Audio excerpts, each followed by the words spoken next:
Right,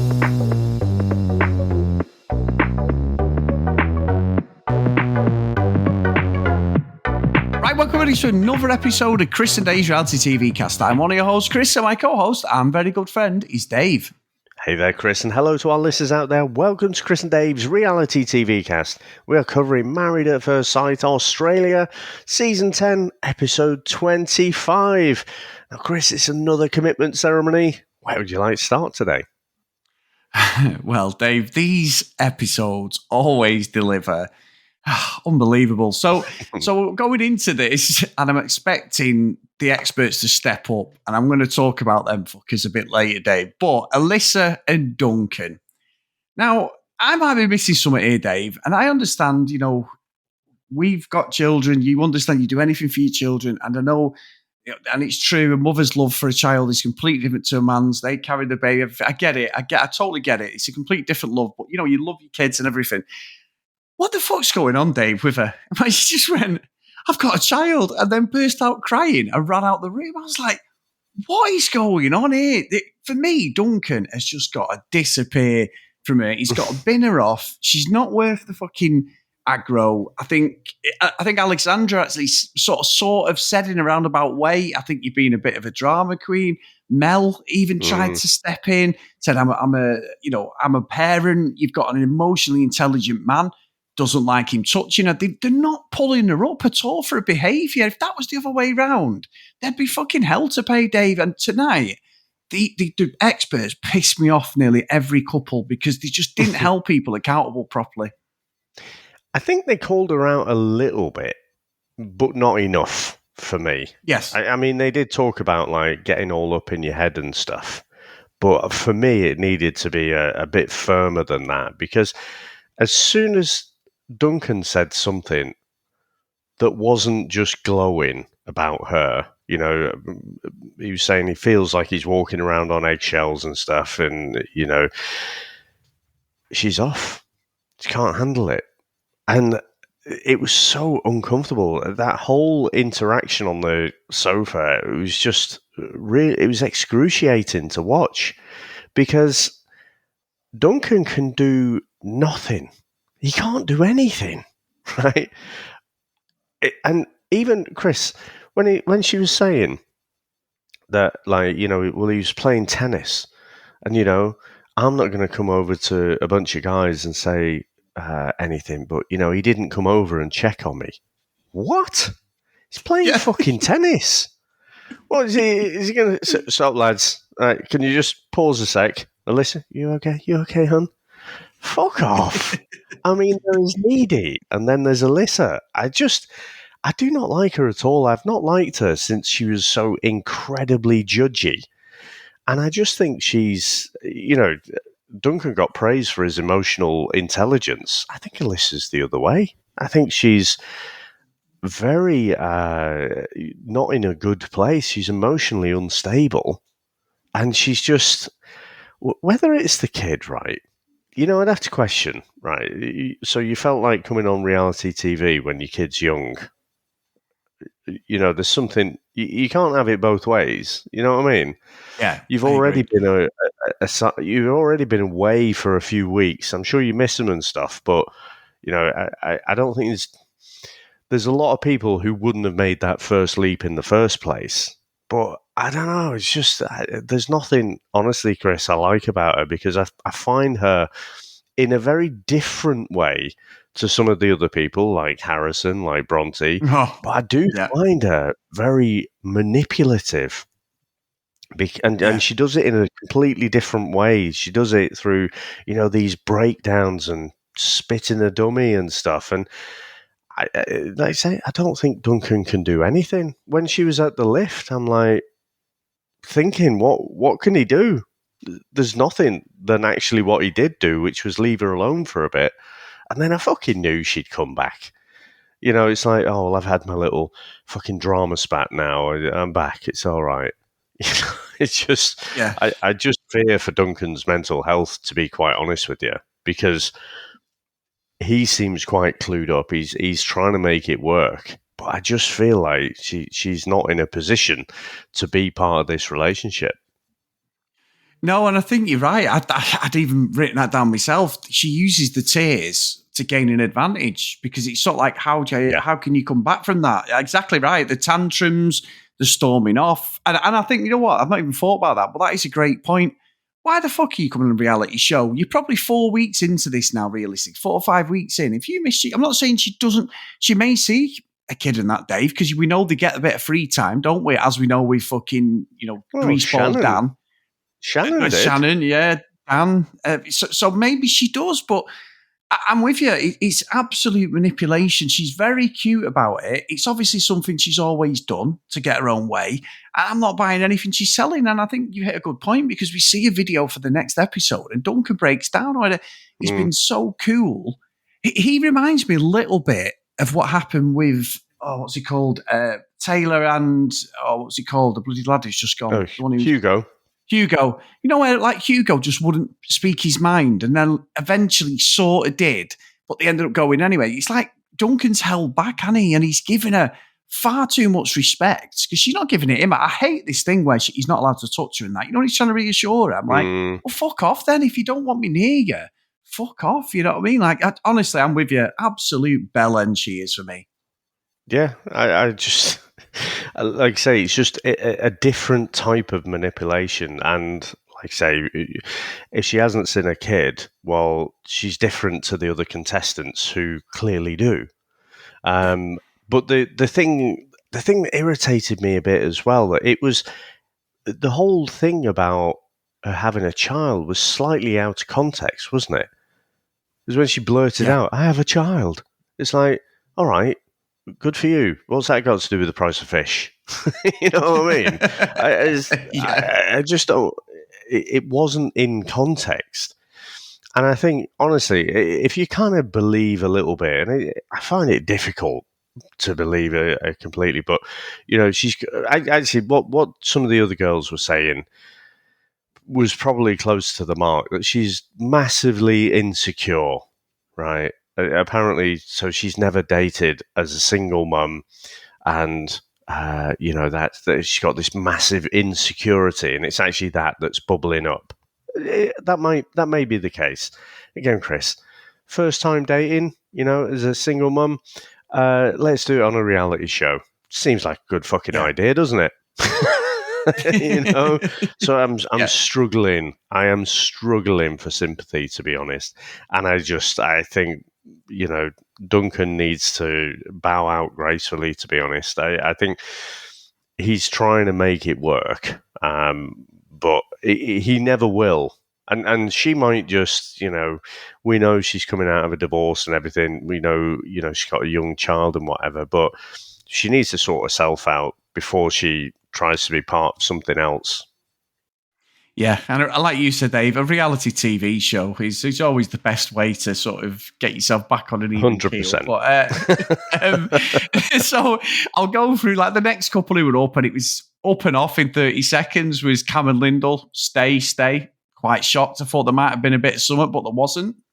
Which is interesting. It seemed to be Love's young dream, didn't it? It was like suddenly, everything's brilliant. Yeah, everything's fine. It's like, is it really? Yeah.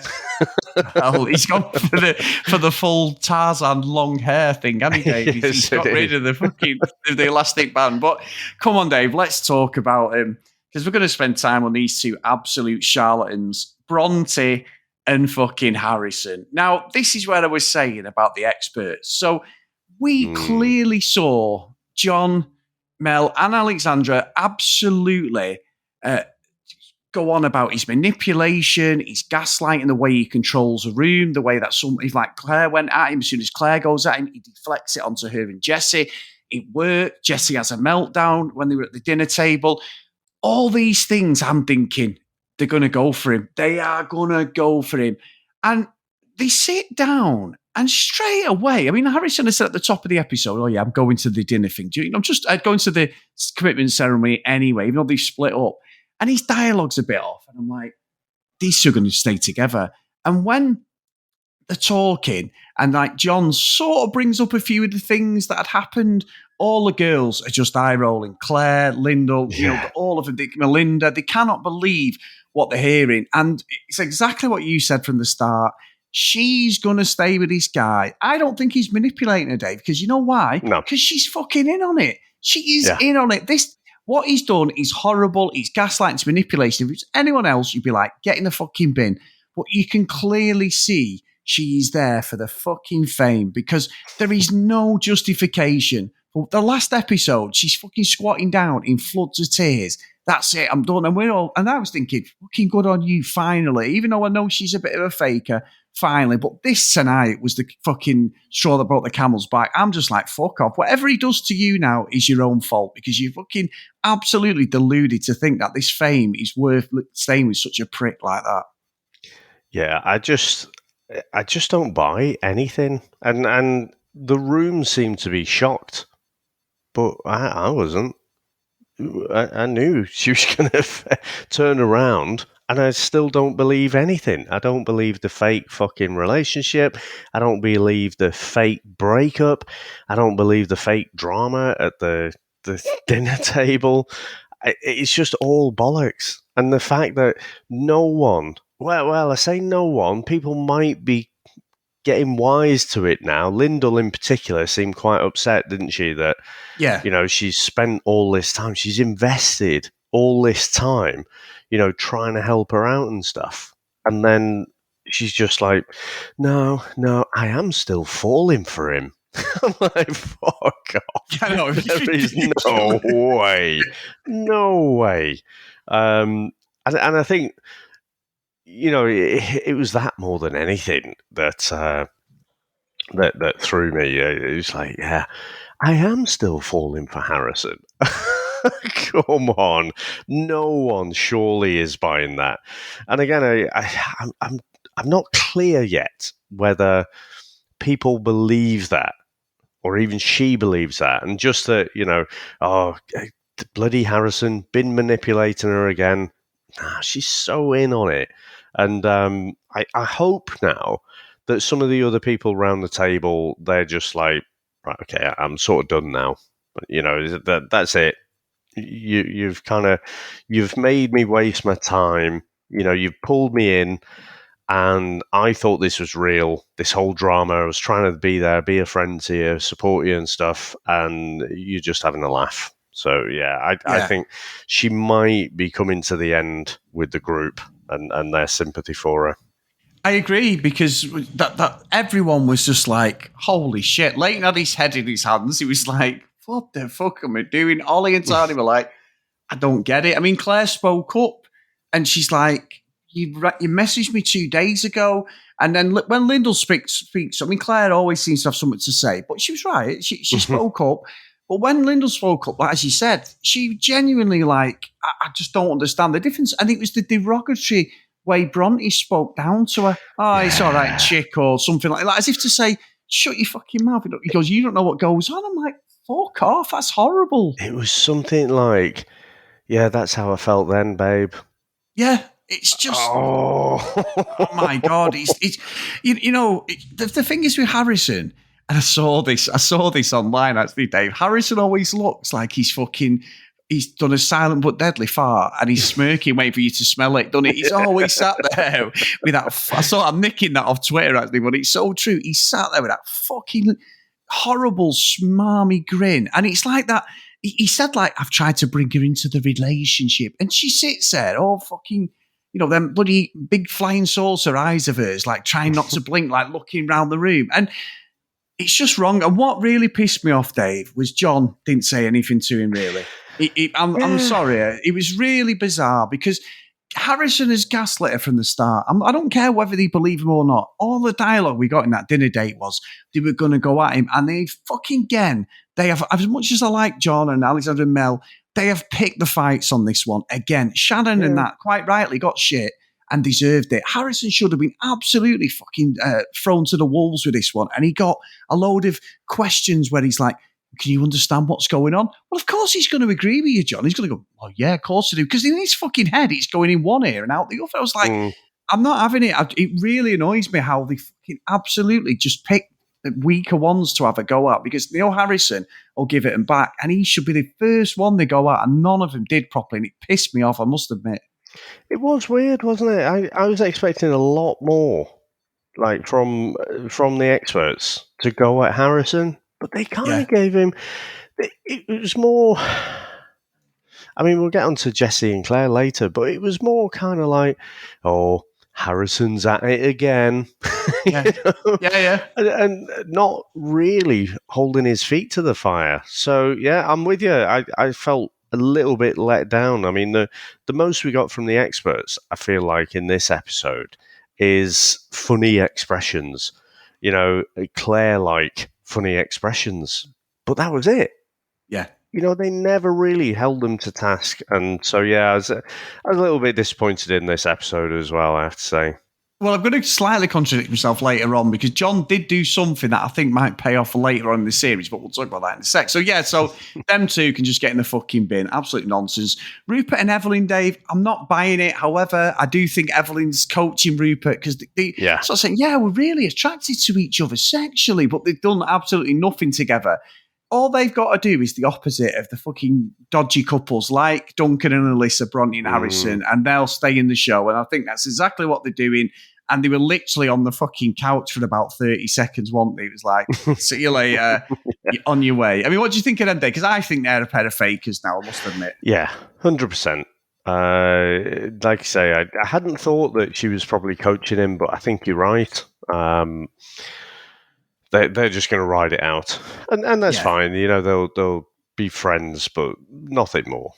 No, nothing more. I agree. And then we got a little bit of something, Melinda and Leighton, and we brought up the situation with Bronte, coming and stirring the shit, didn't we? And they sort of said stuff to Harrison, but again, it all just sort of got swept under the carpet. They've both said stay. Melinda did question Leighton.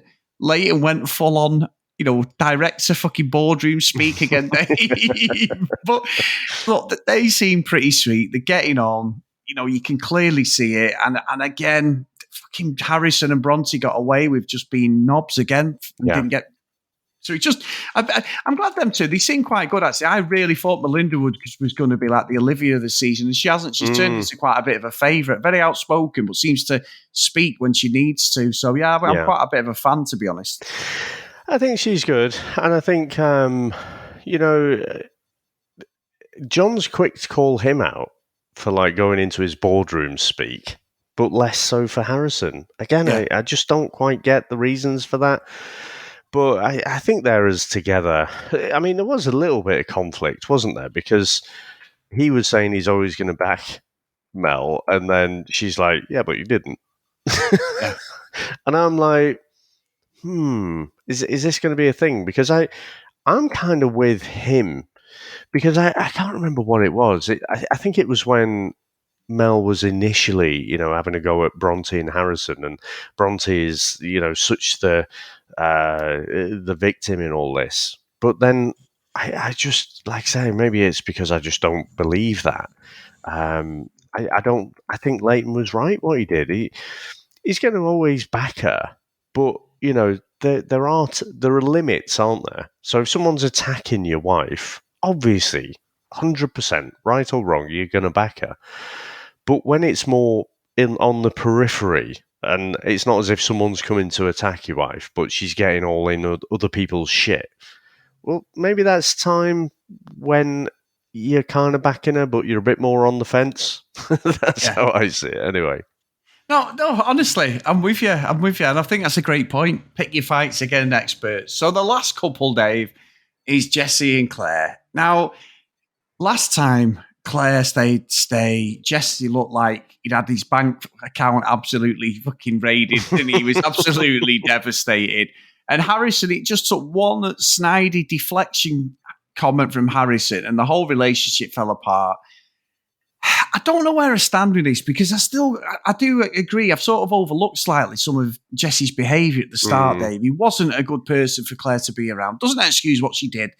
But if he's always going to bring that back up, in fucking 10 years' time, he's going to bring that up if they were married with 6 kids. That's always going to be his go-to argument. I think he's right in some respects. I think she was. I do think, as much as I don't like Harrison and Bronte, I do think that dialogue wasn't really challenged by Claire, Dave. As much as he's saying it wasn't, I sort of think she may have said something along those lines. However, the only thing John did that was favourable was he sort of put it on the fact that it was Harrison and Bronte again stirring shit and left Yeah. it.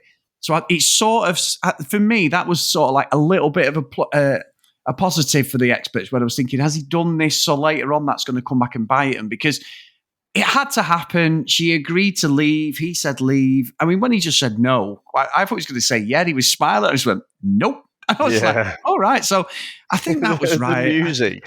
They did the music thing, didn't they, to trick us? Yeah. It's all like light and upbeat music, and then it's almost like a record scratch. No, she cheated on me. And it's like, it's true, though. So what did you think of that, Dave? Do you think that was the right call? I kind of think so, but I mean, it just annoys me that, Harrison's essentially eliminated another couple. And I found it was quite sad, really, that Harrison was able to do that. Because Jesse said, John asked him, didn't he, if you'd have made that choice before the dinner party, would you have stayed? And he's like, yeah. So it's just annoying that Harrison's kind of got his way there. And, I think Jesse quickly gets all up in his head, doesn't he? And, maybe he does have a little bit of a point, doesn't he? But, it's no different from the point the other week when he said stay, you know? So I'm a little bit sad that they're going. I think Jesse is comedy. I think he's good at good TV. I think Claire is good TV as well, because, some of her facial expressions around the commitment ceremony, the fact that she does throw in comments, at the retreats when Harrison's saying, does anyone else think my relationship's fake? And she's like, yeah, I kind of do. So she's not afraid of saying a piece, whereas, like, Ollie's like, no, it's fine, mate. And then says to the camera, yeah, totally fake. So, again, good TV. So I'm disappointed that they've gone, but I mean, I think from week one, I said, there's no way these will make it as a couple, but maybe they'll learn lessons about themselves that will help them in future life, Yeah, that's true. It's true. And I mean, like you say, it's the right decision for me. It was. But Dave, so we're talking about Harrison and getting a fucking free ride. Now, I did drop in there after an episode or so what I thought, or who I thought, not what was going to happen. I thought, who I thought Harrison may pursue Dave. Now, I'm not saying anything's going to happen, but we have got wife swaps, Dave, and not wife swapping, we're partner swapping to terminology. And Melinda is staying with Harrison. Now, there is no way that Harrison is not going to tell us all that him and Melinda got it on or nearly got it on, Dave. Even if it's not true, if they actually stay in the apartment together and everything, he's going to make some shit up in it. He's going to make something up about him. I don't know whether it's true or not. I've not seen anything, but that guy is going to try. And this could be someone else who he tries to manipulate again. So I just think, interesting thing to do, but ultimately, why are they hoping that all the partners cheat? It'd be great for us on the podcast, but I'm like, what is the game of that? Because he doesn't really. I mean, Alyssa is going to absolutely rip fucking Duncan's dick off in him because he's going to actually be talking to someone else. Yeah, exactly. With Evelyn, probably one of the best looking girls in there, and even before we saw Duncan crying on the VT, and he's put up with a lot already, hasn't he?